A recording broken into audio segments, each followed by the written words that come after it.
gave you guys a flow chart, and you'll see it pop up on the PowerPoint as well. So just like bacteria, as we start to group bacteria, and I got my little flow charts on how they're grouped, viruses are grouped as well. And again, as we go through lots of viruses between today and the next Tuesday and next Thursday, again, kind of just the flow chart of like, how are they grouped together? As you can kind of follow on, you're like, where are we? On there, but everything we talk about in today's PowerPoint, they are all DNA viruses.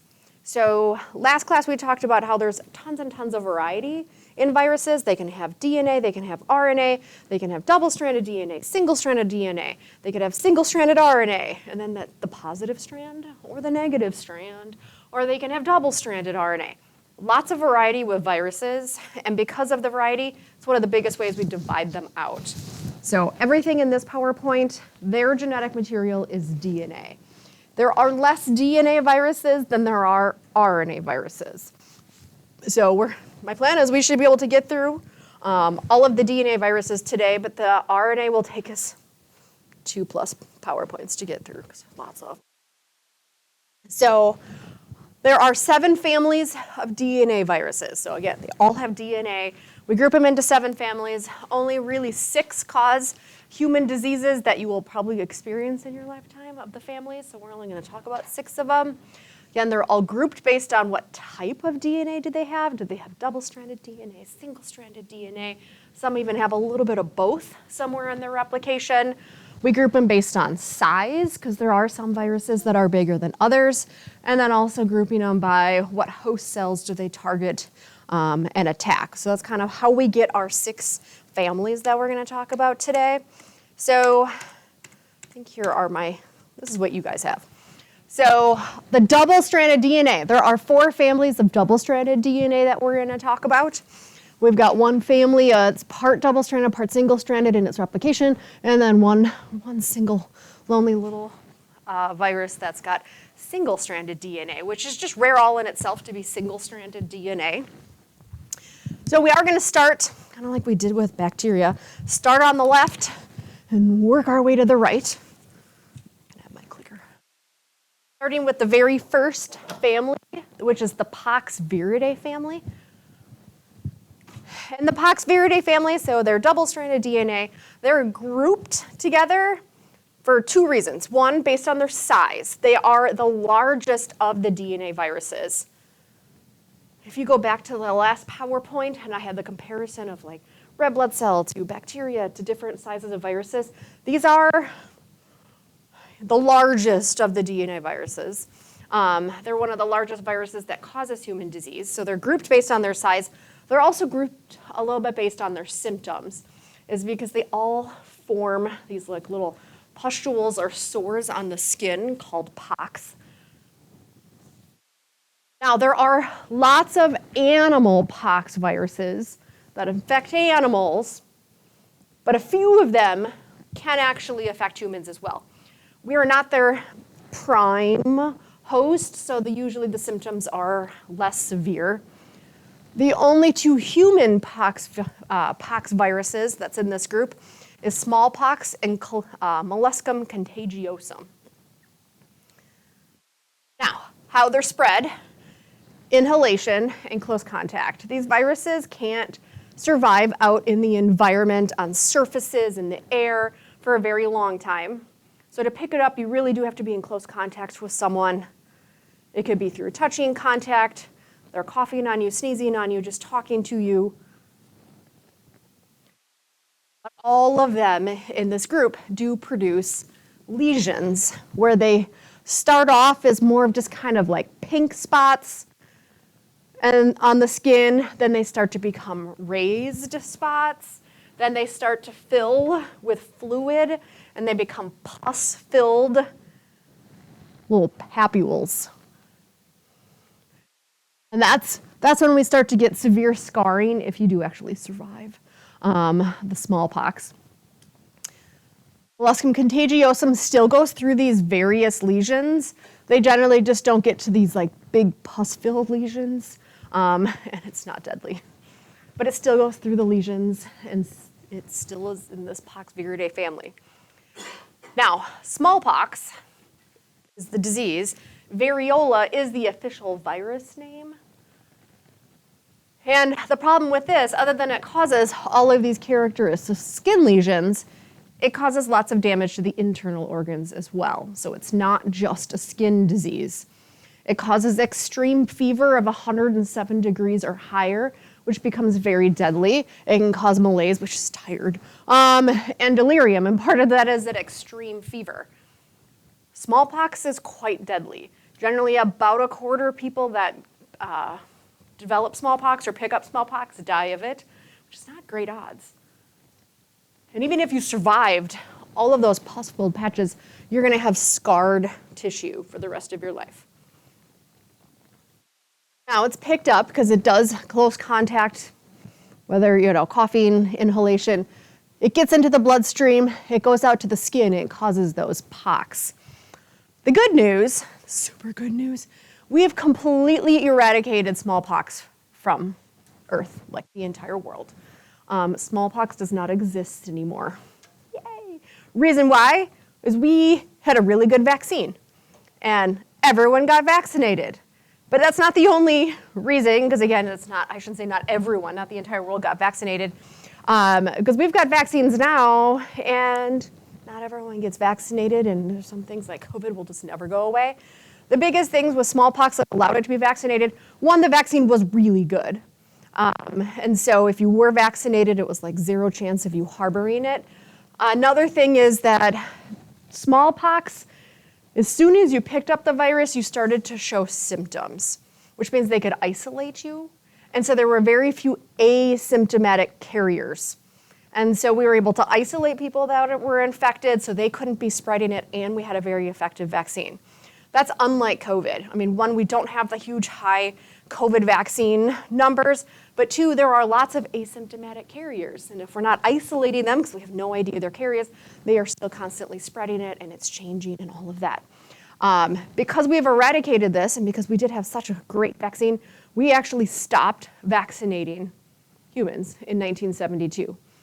So if you ask your parents, I don't even know how old your parents would be, if you ask your parents, your grandparents, especially your grandparents were almost 100% vaccinated for it. But you guys have not been vaccinated for it. Again, it's eradicated. Why vaccine? Why vaccinate for something that's not around anymore? It's not like, oh, well, if I travel, it might be there. It's nowhere. It's nowhere. The only group that does still get vaccinated for it is the military. I've brought this up before, and that's only because we still keep stockpiles of this, of course, in like the CDC, and if the wrong group got a hold of it, they could, in theory, start another smallpox outbreak. I mean, your grandparents are going to be fine because they've all been vaccinated, but the rest of us are not. We still vaccinate military. Virus, it's not so deadly, but it's still in the same family. It's still the same size. It still causes skin lesions. It's molluscum contagiosum, and yes, based on its name, it is quite contagious. The official name of the virus is the molluscopox virus. And it's still in this group because it still produces those skin lesions. The only thing is they don't have the big pus-filled lesions that aren't going to create big, huge scars. Instead, they're little kind of smooth, waxy, kind of shiny-looking raised bumps. Now, where these smooth, waxy papules seem to appear is everywhere you itch. And the top places that people itch are their face and their genitalia, which is just crazy all in itself. But the top places that people itch are in the face and the genitalia, and so that's where those smooth, waxy papules start to show up. The group that seems to spread this most, kids. Kids touch everything. They touch each other. They itch. They don't bathe as much. Now, this is not a deadly disease. It just causes these smooth, waxy papules that usually hang out for several weeks, maybe a month or two. They will go away on their own. But if you've got these things all over your face, you're probably not going to be like, yeah, I would love to have this on my face for the next month or two. They can, not surgically, but they can use various treatments to cauterize them off or freeze them off to make them go away quicker. So you can remove those infected nodules. Otherwise, they will go away on their own. They just take a while.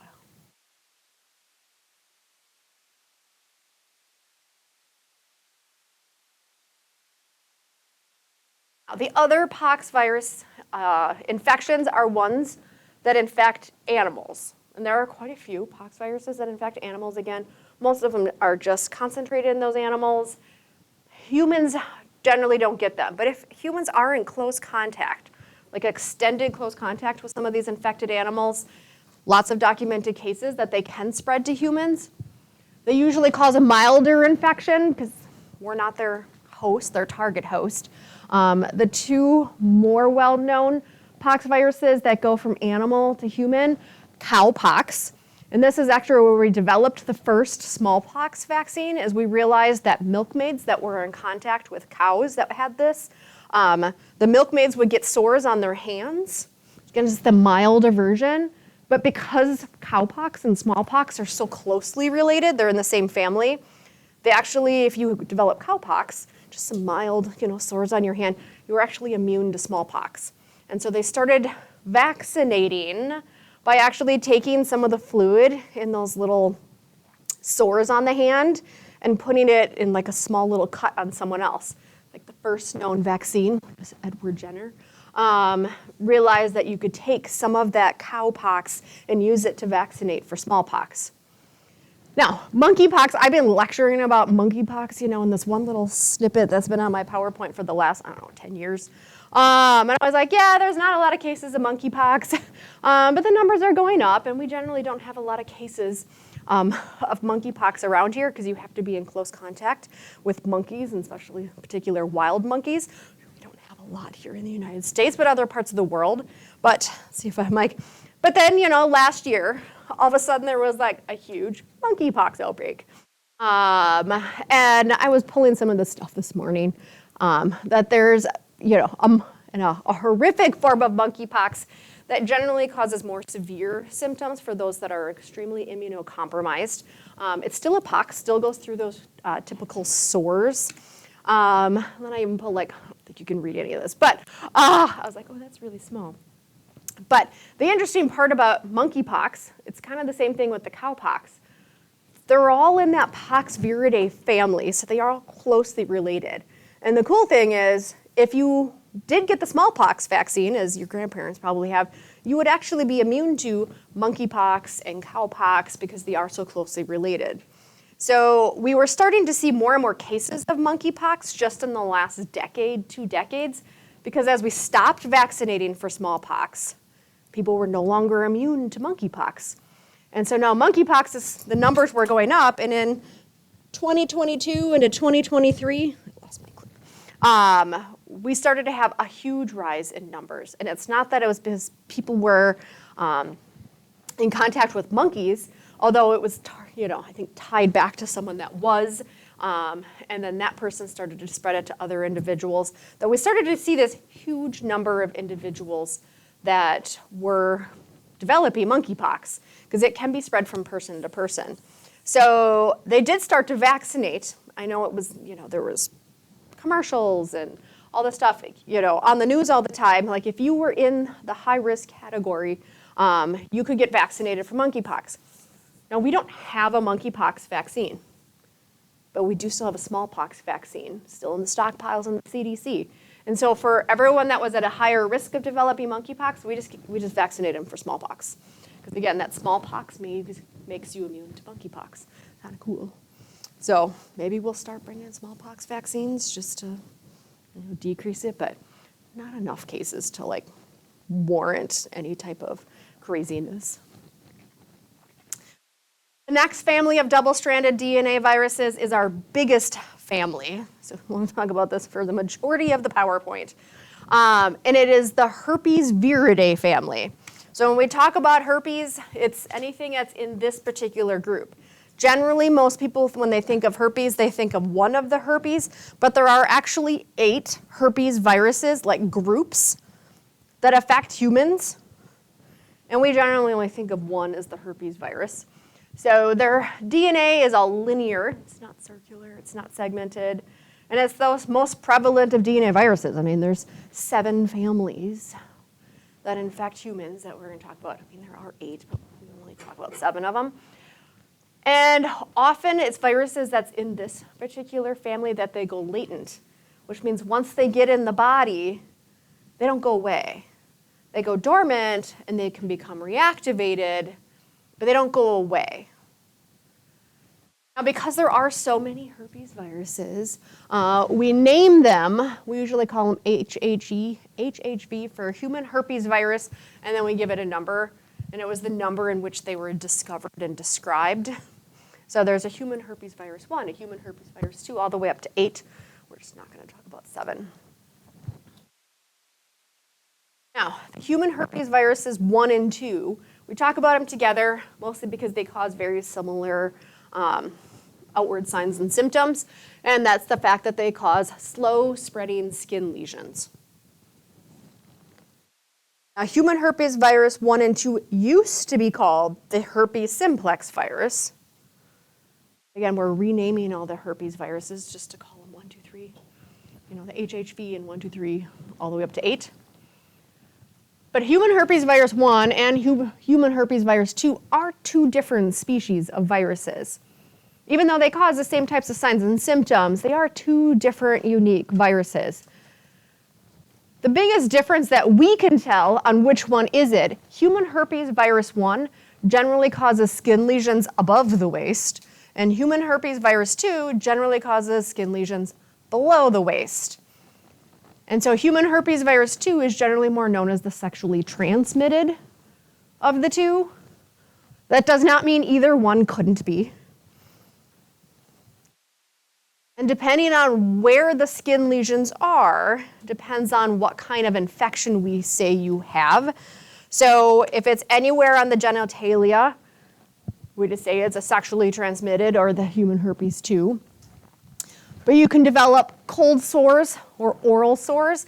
That's normally the one most people associate with the human herpes virus 1 is the cold sores. And again, these are viruses that go latent, which means the virus hangs out in the body forever, literally forever. And then it gets reactivated. Different things will trigger it to get reactivated. It can be physical stress, emotional stress. You know, literally if you're stressed out, it can reactivate it. If you get a sunburn, it can reactivate it. I mean, if you are fighting some other cold or flu or whatever, it can reactivate it. There's lots of things that can reactivate it and cause those sores to appear, but the virus always stays in the body. That same human herpes 1 can also cause sores along the eyes, just called ocular herpes. A more common one, if you've got the virus, you know, if you've got human herpes 1 in the body, again, it can cause any of these, just depends on where the sores show up. But another common one is a whitlow. It just means the sores are on your hands or your fingers, which can become an issue, especially for those that work in healthcare, because if you have a sore, that is the infection site. That is where you are actively spreading the virus. And if you have it on your hand and you don't have gloves, that means everything you touch with that sore, you are spreading that virus onto everything. And so a lot of times healthcare workers, if they have a whitlow, they have to have gloves on like the whole entire shift that they work, because anything they could possibly touch is spreading the virus. It can also get picked up during childbirth, and it's called neonatal herpes, which can be deadly. It's a lot rarer, but if mom has it, baby can pick it up, and it usually causes lesions anywhere on the body. So how it's transmitted, I already said it, those active lesions. So if it's a cold sore and you're kissing someone, you are spreading that virus. It's those active lesions, those active sores is where the virus is just multiplying like crazy. It's trying to spread itself. But it does have to get into the body through some type of crack or cut. And so if your hands are dry and you shake someone's hand that's got a whitlow and your hands are dry and they're cracking, you're just going to pick up the virus. If your skin is dry, you know, your lips are dry, it's winter, and you kiss someone that's got an active cold sore, you're going to pick up the virus. It's those active sores that are spreading it, but then they have to get into some type of small cut or crack.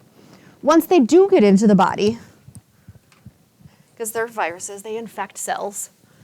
They get inside the cells, and as they reproduce, they will actually cause the cells to fuse. So this big pink blob up here is one cell, but it used to be multiple cells. So you could actually see the nucleus inside of there, that is one big fused cell that has lots and lots of viruses in it. And that big fused cell is called the syncytia. Because you'll see it, there's a couple other viruses that do this as well, that cause all the cells that they're infected to fuse. It's a great way to hide from our immune system if they can all stay together.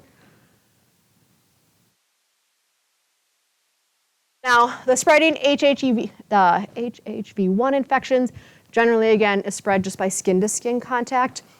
HHV2 infections are generally spread through sexual transmission. This little funny I found somewhere. Yeah, about 1 in 3 people do have herpes living in their body of HHV1 or 2. I should make note, and I'm going to go back a couple slides. When I say it's the herpes viridae family is the most prevalent of DNA viruses. Yes, there are 8 families, 7 of which we talk about, but 90% of humans have a herpes virus in their body right now. So like maybe one of us doesn't. It's just the question of which herpes virus do you have? Usually at some point someone has picked up one of these herpes viruses. You just never knew it was in the herpes virus family. Diagnosing someone with human herpes virus 1 or 2, it's usually just look at the lesions. It's like, oh, you got a cold sore. Treatment, the virus will not go away. So we can't treat it to make the virus go away. The only thing we can do is we can treat the active lesions to make those active lesions go away quicker, which means you are at least not spreading it as long. So all of our chemotherapeutic agents, things that are treating cold sores, it's even called Abreva. It lessens how long you have a cold sore, which for you, you're just like, oh, it's ugly, that's unsightly, and I just want it to go away. But the less you have of it, the less like you were transmitting it to someone else. Prevention, again, it's, if you're working, if you've got active lesions, wearing gloves, if you've got patients, you just have to assume, 1 in 3 people have human herpes 1 or 2. 1 in 3 people. So I'm like, of all the patients that you will at some point work with, just assume, make sure you're wearing gloves as well so you don't get it from them but you don't transmit it to them. Sexual abstinence can slow or stop the spread of HHV2, but it's if there's an active lesion, it's most likely going to spread. Condoms decrease the chance of that spreading as much, but they are nowhere near 100% effective. The human herpes virus 3, which is called the varicella-zoster virus. And it's called the varicella-zoster because it actually is one virus that causes 2 diseases. It causes varicella and it causes herpes zoster, hence the name, the varicella-zoster virus. Varicella disease is just more commonly known as chickenpox. Now, if you notice, chickenpox, is chickenpox in the Poxviridae family? Shake your head, no. No, it's in the herpes family. Even though it has the word pox in it, it is not in the Poxviridae family. The Poxviridae family just has smallpox and molluscum contagiosum and some of those animal pox. Chickenpox, even though it doesn't have an animal even in it, not a Poxviridae virus. It is a herpes virus. So when I was a child, I had chickenpox. Everyone did because we didn't have a vaccine back then. So I know I have this particular herpes. I got herpes. But I have human herpes virus 3. I know I have it in my body. Now, chickenpox usually affects children, or used to, because we didn't get vaccinated back then. And the biggest symptom of it is super itchy rash for several days that you just have to cover yourself in calamine lotion and hope not to itch. The biggest problem with chickenpox is that children, minor symptoms, just an itchy rash. But if adults get chickenpox, because adults have a stronger immune system, they're going to have a stronger immune response that could develop into extreme fevers, not just a full body rash, but the virus can target internal organs, that most adults, when they pick up chickenpox, are hospitalized. It's when this virus, because it hangs out in the body, it's in mine right now, when it becomes reactivated later on in life, it develops a different disease called the herpes zoster, more commonly known as shingles. And so you pick it up as a child, and then later it develops into a completely different disease. And when I say a completely different disease, it's because there are different symptoms. It's because the chickenpox, you just have kind of an itchy rash all over the body. You does not look happy. But when it reactivates as shingles, I'm going to actually go to a different slide. It reactivates along spinal nerves. Now there are like 33 spinal nerves that come off of your spine, and they all control different parts of the body, including the skin. And so if that virus reactivates along this one particular spinal nerve, anywhere on the skin that one particular spinal nerve controls, you get a very bright red, painful rash, which is why a lot of rashes for shingles will actually develop into these long, like, streaks. And it's because all the nerves that are controlling just that one part of the skin, that's the nerve that the virus reactivated on.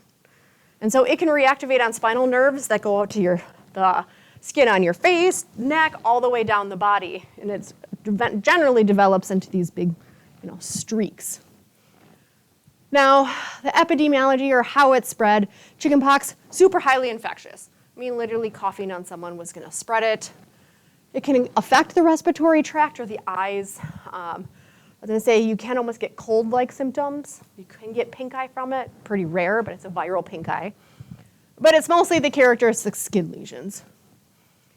The shingles, or herpes zoster, is just when that same virus reactivates in a different place, different symptoms, because you have one long line, very painful rash that doesn't go away in a few days. It can stay there for a week, if not months.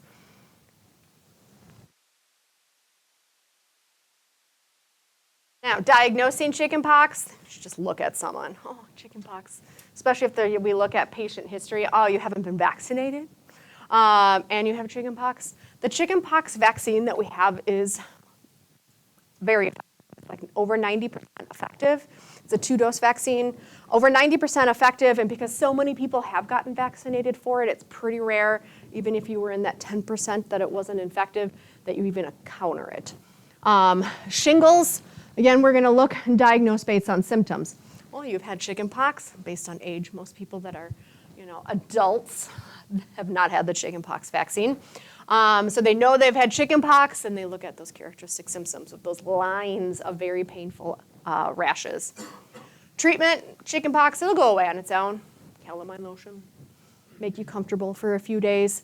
Shingles, same thing. There is no universal treatment for shingles. It's a very painful rash for people that I know that have had it. It's mostly just wear loose clothing that's not going to scratch and irritate wherever it is. Just managing the painful symptoms. It will lessen. The problem is, it can keep reactivating. There are lots of things that can trigger that virus to reactivate. Just kind of like the herpes 1, that stress can reactivate it and you can develop a cold sore. This could reactivate it too. My husband's grandma just had this like a year ago, and she was asking her doctor, what caused it to reactivate? And he's like, it could even just be down to a simple mosquito bite. It could be just enough, when you get to be older, that could be the trigger. But if you're fighting anything else, any kind of emotional, physical stress can trigger it. Prevention can be difficult, mostly because by the time you start to show symptoms of something, particular chickenpox, and I say it really used to be difficult, by the time you used to show symptoms, you were already spreading it for days beforehand. But now we do have vaccines. We have vaccines for both chickenpox that are very effective, and we have a vaccine for stopping that shingles from reactivating. The Shingrix is new. It's only been on the market for a few years, and it's about 95% effective at stopping that reactivation. So we used to have a vaccine on the market called Zostavax. Again, it's against the Zoster virus. That was only about 50% effective, so a lot of people are like, I'll just risk it. I'm one of those, why risk it? But Shingrix came out a few years ago. It was like a backlog of people wanting to get it, 95% effective. And so you're going to see a lot of, when I go into Walmart, they're constantly advertising like the Shingrix, get your shingles vaccine. Super effective at keeping that virus from reactivating along that spinal nerve. The next of the herpes viruses is the human herpes virus 4, also known as the Epstein-Barr virus. The virus is shed in saliva. And because it's shed in saliva, it's usually also known as the kissing disease because it's spread by kissing. But it could be spread by, sharing forks. It could be, if you're like, here, try this, or you share a cup, like, oh, I grabbed the wrong cup, or, sharing straws, whatever. It can be spread by saliva. Once it gets into the body, it gets past the epithelial cells in the mouth, in the throat. It'll enter into the bloodstream, and its target cell are B cells, which, you remember, are immune system cells. So the cell that this particular virus wants to get in are our immune system B cells. Now, our immunology unit. When we have infected cells with viruses, we have T cells that can recognize virally infected cells. That's their job for T cells, is to see that our cells are infected with the virus inside of it and to target them for destruction. So our cytotoxic T cells, based on their name, these are T cells that are cytotoxic. Our T cells will kill infected cells. But this is where we run into the issue. Our B cells, cut off B lymphocyte. Our B cells are immune system cells. And our T cells are immune system cells. So we have immune system cells killing immune system cells. So they call it a civil war because we truly have two different types of immune system cells that are at war with each other. Now, adults usually have a stronger immune system. And if the stronger immune system you have, the stronger or bigger civil war that's going to be. And it's your immune system at work that shows us our outward signs and symptoms. So the stronger the civil war, generally the more severe signs and symptoms that you develop from it. And there are some extreme diseases that can happen as well. And a lot of it's based on if you have a T cell deficiency. So there are some people that already are immune suppressed from other things going on. They usually suffer from more extreme diseases. We generally call this, infectious mononucleosis when your T cells are killing B cells. Now, infectious mononucleosis, it's a big thing to say, but what do we normally just call this disease? We just call it mono.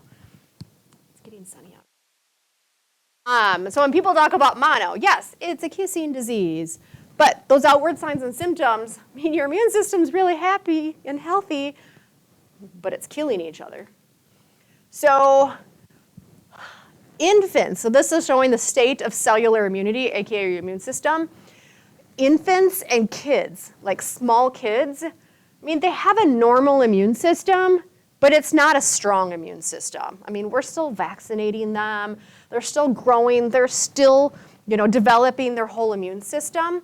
So kids and infants, that doesn't mean they can't get the virus. They absolutely can, but they don't generally show any outward signs and symptoms because their T cells are not really at a big battle, a big civil war against their B cells at that point. So they're normally asymptomatic. They can spread it, but they're asymptomatic. They just don't have a strong immune system. Adults that have a very strong immune system, the stronger their immune system, the stronger the civil war, the more outward signs and symptoms that you get from mono, which usually seems to be, when we say you have an adult immune system, somewhere in the teen years, we say you've got a fully developed immune system.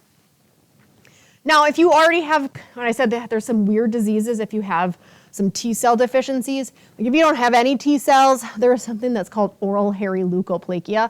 Just means you almost get like a cancer on the side of the tongue. It's unique. If you have a very weakened immune system for other issues, it can develop into Burkitt's lymphoma. It's a cancer of the lymph nodes. It can develop nasopharyngeal cancer, chronic fatigue syndrome, or Hodgkin's lymphoma. Again, those are if you already have a weakened immune system from something else. Pretty rare. Normally, we focus on just that infectious mononucleosis, or mono. Now, diagnosing someone with mono, one, they're going to ask you some characteristic signs or symptoms. How many of you have had mono? Higher number than that. I mean, I guess you're a small class. But I'm like, it's quite common. I was going to say, the ones that haven't, have you known someone that's had it? Not just her. So I'm like, it's pretty common. I was like, I've known people that have had it, and yeah, they all seem to be, picked up in those high skill settings. And you're like, well, their kid sisters didn't get it and all that stuff.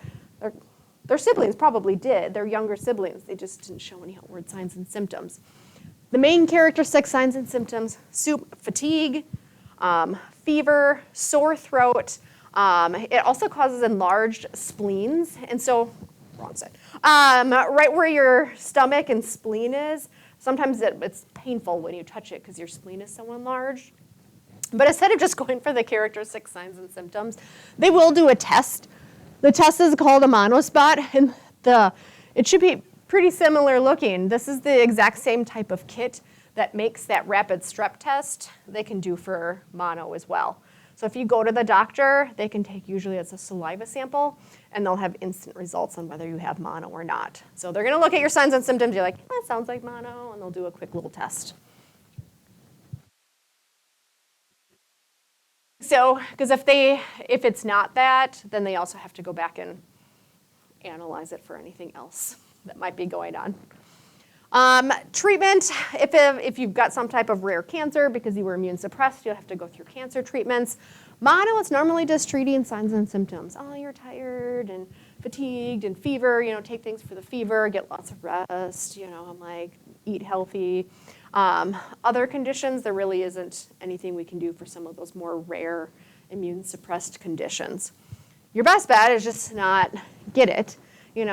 Make sure if you know someone that, especially if it's going around, don't share silverware, don't share cups, don't share toothbrushes, which that's just wrong on a whole nother level. Make sure you're not possibly kissing anyone that might have it. Even though some people don't show outward symptoms right away, you just always have to assume people could be infectious.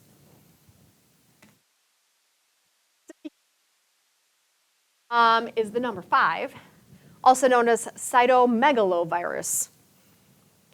And the reason why it's called that, based on its name, it causes very large cells. So when it gets in and infects cells, it causes the cells to swell. And it's a common infection, even though a lot of people don't have any outward symptoms. About 50% of those that live in the US carry this virus, which means that's what we in here, like 3 of us carry this. It's spread, so it's so common because it's spread in just about every body secretion that you can make. I mean, sweat, saliva, anything. Blood, breast milk, anything can pretty much spread this particular virus, which makes it a very common infection.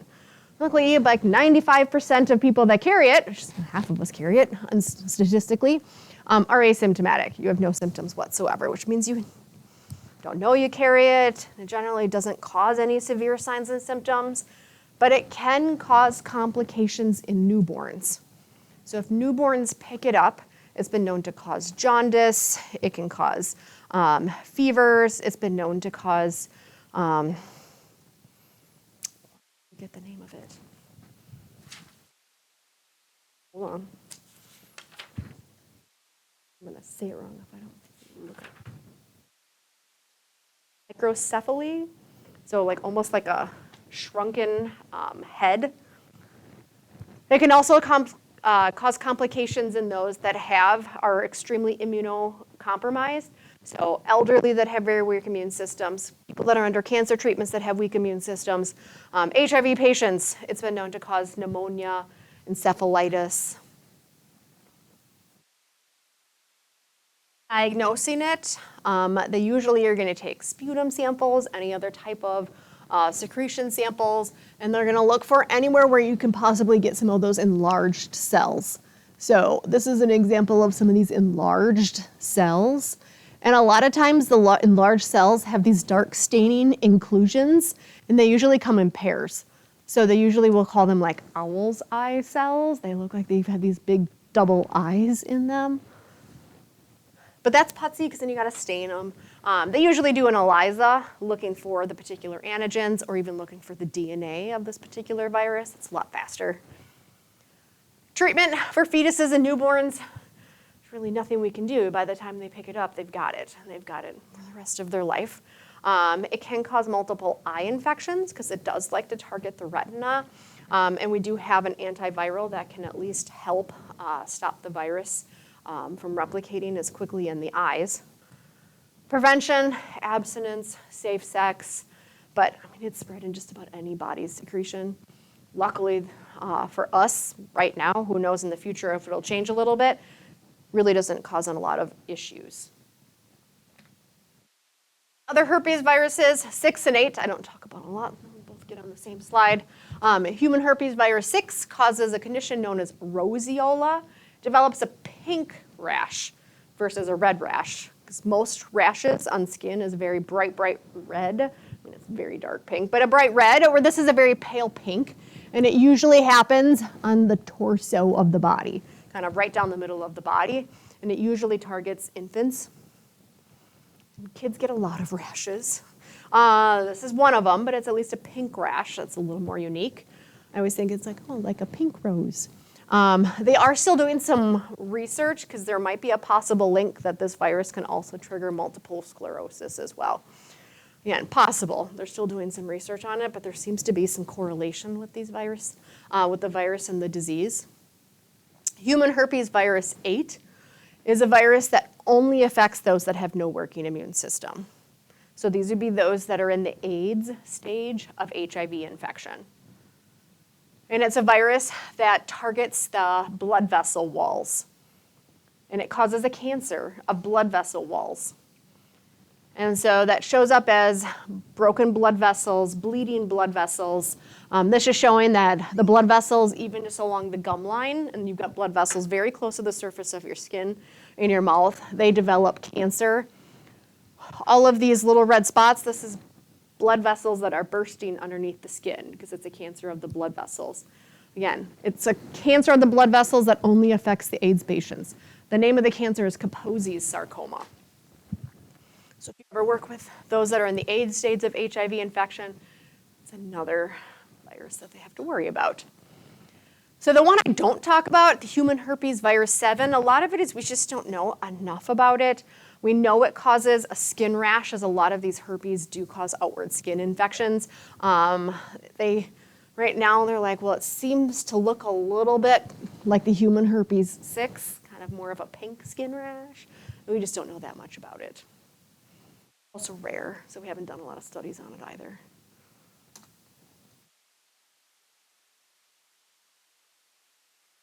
Herpes. Smaller one little family called the Papillomaviridae family. And the infections that it causes are papillomas. And papillomas are the official name of wart. It's also known as warts. Now, what a papilloma, also known as wart, actually is, it is a benign growth of epithelial tissue. When benign, it means it's not spreading. So it's a growth of the epithelial tissue, but it stays in one spot. So it's not cancerous, it's not spreading to anywhere else in the body. It stays right there at that skin epithelial surface. In your body, like anywhere. They can be painful depending on where they are. They're generally unsightly, they don't look good. Most people don't want them on their body. And we'll talk about some of these warts that increase cancer, but genital warts do increase the risks of certain cancers. The main way it's transmitted, skin-to-skin contact, or just skin to infected surfaces. So if someone has a wart, they can be spreading that particular virus, kind of just like the herpes. And if they touch something, like a table, and then you touch it, you could pick up the virus and develop a wart as well. Skin and skin to objects. What's known as auto-inoculation. And auto means self. This means you can actually inoculate yourself. If you've got a wart somewhere on your body and then you keep touching that wart to other parts of the body, you can keep inoculating yourself. And you can start spreading warts.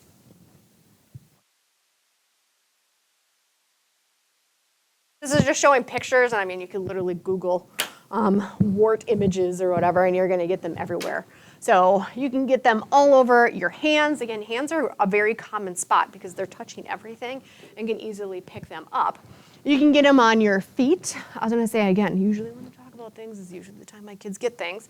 And that happened one semester. Is my youngest kid, who I swear is the dirty kid, who gets everything when I talk about things. Big old wart on the bottom of your foot. Warts on the bottom of your foot are called plantar's warts, just because the bottom of your foot is called the plantar region of the body. But they can be painful because you have to step on them all the time. Main reason they are picked up is through inanimate objects, is kids share shoes all the time. Okay, let me see your shoe, let me try it on. And they can just that way pick them up. I assume that's what my kid did, dirty kid. But you can get warts also all over the reproductive areas as well. So you can get genital warts, which also, depending on where they are, a lot of the warts in the genital region also increase the chances of cancers in that region. So diagnosing it, observation. I mean, but if it's an internal in the reproductive tract, a type of genital wart, they may have to do some type of pap smear to be able to actually visually see it. Treatment, we can remove warts. There's lots of ways to remove warts. You don't even have to go to the doctor. I know all this. You don't even have to go to the doctor to remove a wart. You can go into Walmart, and there's a whole area on warts. You can freeze them off. You can cauterize them off. There are chemicals that get them off. I mean, there's lots of different ways we can get them off. If it causes some type of cancer, well, then you're going to have to undergo some type of cancer treatment. Prevention, I was going to say, is difficult.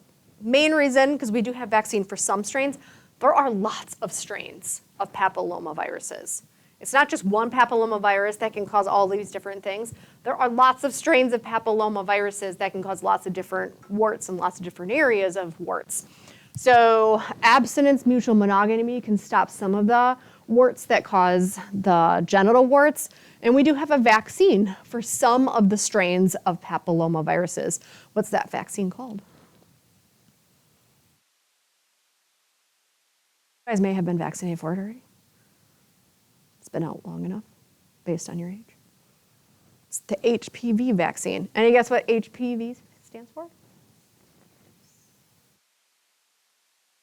Or at least the P? Yes, the human papilloma virus vaccine, or the human papilloma vaccine. So it's against some of the strains. So that doesn't mean you can get the HPV vaccine and never get a wart anytime in your life, but it will stop a lot of the warts. And it stops a lot of the warts that cause, the cervical warts, any of the reproductive warts anywhere in the genitalia area. I mean, you don't want a wart there, so get vaccinated. But it used to be really, at first, widely promoted just to females, is because a lot of the reproductive warts developed into a lot of cervical cancers. Like most cervical cancers were caused by this particular virus. And if we can vaccinate against certain viruses, we can stop certain cancers. And then it was like, oh, well, males don't have cervixes, so they don't need the HPV vaccine. Well, then we started to realize that this particular virus causes more than just cervical cancers. I mean, it can cause other, vaginal cancers, it can cause anal cancers, it can cause cancers in the mouth, cancers in the throat, cancers in the neck. And so this particular virus can cause a lot of different cancers, but we can vaccinate against it and stop a lot of different cancers from happening. And it's also going to stop you from getting any type of genital warts. So it's like bonus. Last group of our double-stranded DNA, and it's just one little family in here, one little virus. It's the Adenoviridae family, which are the adenoviruses. Now I say it's like one little family. There are lots of strains of adenoviruses. I think there's over 30 strains of adenoviruses, and there seems to be more that they keep finding. The biggest thing that the adenoviruses, doesn't matter which strain it is, what they cause is a common cold. So you've got runny nose, itchy eyes, you're coughing. Sometimes you can develop some diarrhea with your common cold, but it can get into the conjunctiva of the eye and cause conjunctivitis or pink eye. So we're going to get more into next week. Adenoviruses are not the only viruses that cause the common cold. There's like 30 strains of adenoviruses that can cause the common cold, but there are lots of other RNA viruses that cause the common cold as well. So we do have a vaccine against some of the strains of adenoviruses, and they will usually give this to active military just to decrease the number of possible colds that they might get. Won't stop them all, because we have lots of other strains of colds. But the vaccine doesn't work for a very long time, so it's usually for active military, and then it kind of wanes in its effectiveness. Now we have our one family, just one, that has part double-stranded DNA in its replication and part single-stranded DNA in its replication, and it's a Hepatinaviridae. Now, anything that has hepad or hepat, any guess what part, well, it says it up there, but any guess what part of the body it affects? It affects the liver.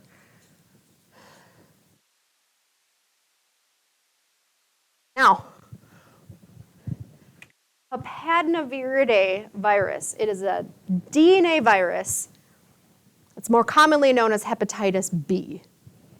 And my note, there is a hepatitis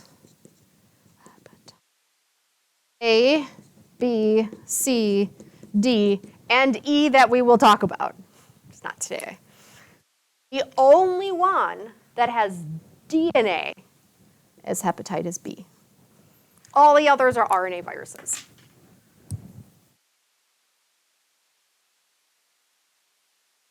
You know, the condition it causes.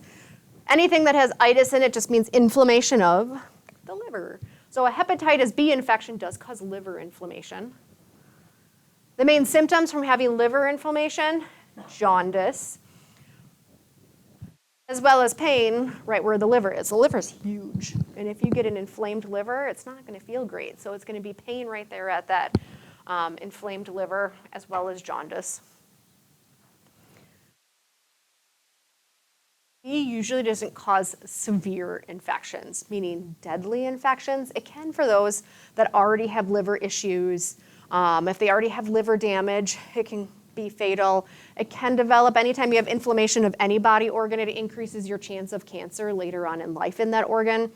But generally, it's not super severe, and people can survive it just fine if you don't have any other underlying conditions.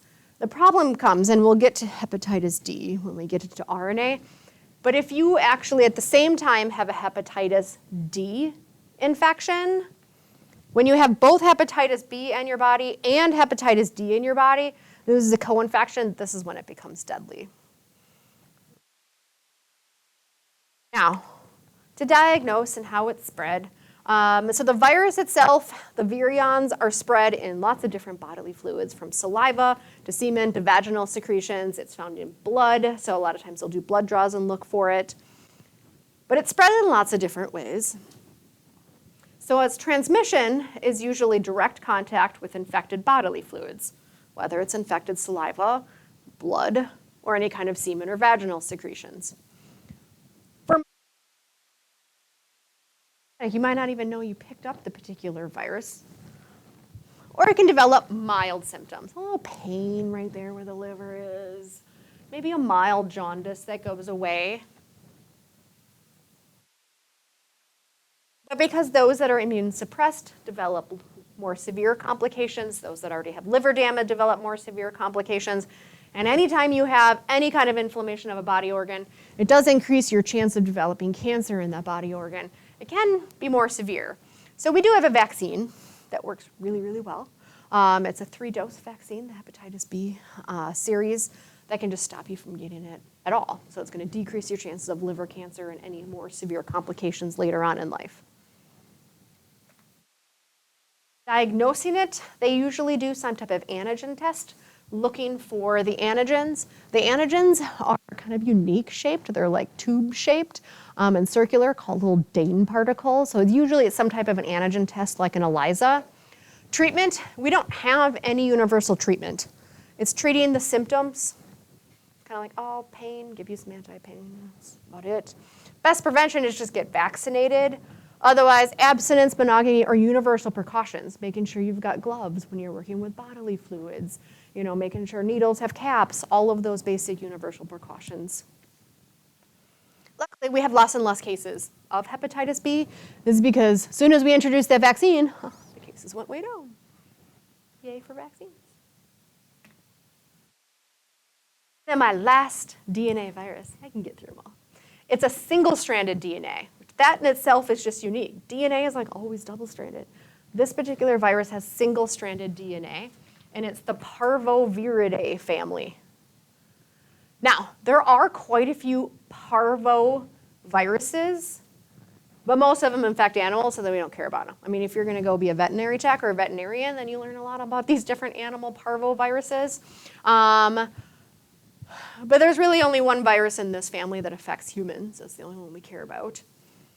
Out of the DNA viruses, my note, it is the smallest of the DNA viruses. There are RNA viruses that are smaller, but it's the smallest of DNA virus. But the virus that infects humans is called the B19 virus. And what the B19 virus causes is almost a rash and inflammation in the cheeks. So it's called erythema infectiosum. Anything with eryther in it means red. That's why erythrocytes are red blood cells. So it causes the skin to turn red. And it's usually in the face region is where we see the brightest red.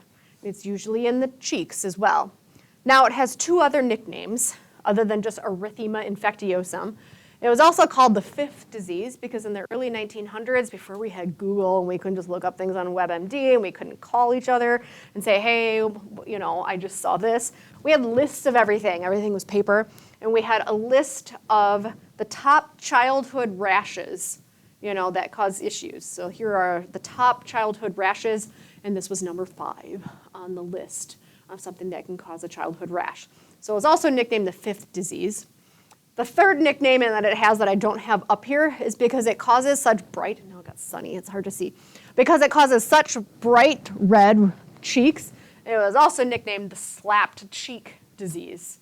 It's because it almost looks like someone slapped a cheek, and that's why the cheeks are so red. It's like a less commonly known nickname.